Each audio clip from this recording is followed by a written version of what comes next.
नमस्कार मित्रांनो, मी मोहन कोरडे तुमच्या सर्वांचं स्वागत करतो आजच्या नवीन ब्लॉगमध्ये. तर आज आपण आलेलो इकडे शेतामध्ये. तर आज कशासाठी आलेलो तर तुम्ही बघा. तर हे आहेत बेड, या बेडवर फेकायचं आहे आज खत.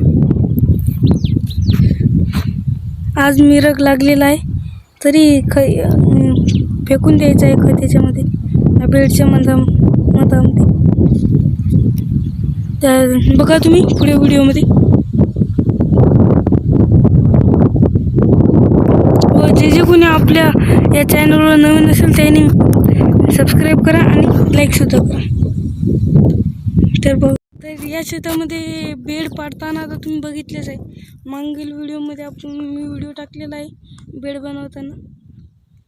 बघू शकता एकसारखे बेड पडलेले आहेत. याच्यामध्ये फेकायचे आज खत.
या शेतामध्ये खत फेकल्यानंतर आम्ही निघालो होतो गणादादाच्या शेतामध्ये विहीर बघण्यासाठी. गणादादाने नवीन विहीर खणलेले आहे, तर त्या विहिरीला पाणी पण लागलेलं आहे.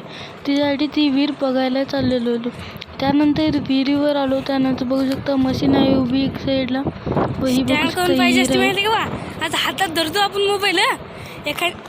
पाणी चांगलं आलेलं आहे विहिरीला. 20 फूट खोल गेलेले आहे, 20-25 फूट, आणि तेवढ्यातच पाणी लागलेलं आहे. हे शेत आहे, हे JCB या साईड उभी. रस्त्याच्या बाजूलाच विहीर घेतलेली आहे. बघू शकता विहिरीला पाणी किती छान लागलेलं आहे. या विहिरीबद्दल तुमचा काय विचार आहे, हे मला पाणी कसं लागलं हे मला तुम्ही कमेंट करून सांगा. व जे कोणी नवीन असतील त्यांनी लाईक व सबस्क्राईब करा.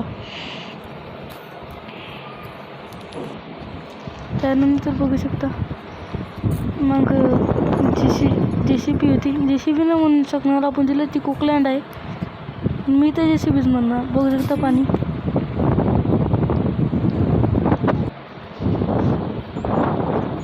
विहिरीचे 2-3 व्हिडिओ घेतल्यानंतर आम्ही निघालो घरी. तर मित्रांनो बघू शकता घरी आलेलो. थोडं वेळापूर्वी तुम्ही बघितलेले विहीर व मी शेतामध्ये खत फेकलेलं आहे. तर हे सर्व बघून तुम्हाला कसं वाटलं व विहिरीला पाणी कसं लागलं हे मला कमेंट करून सांगा. आणि जे काही मित्र नवीन असतील त्यांनी या चॅनलला सबस्क्राईब करा आणि व्हिडिओला लाईक करा.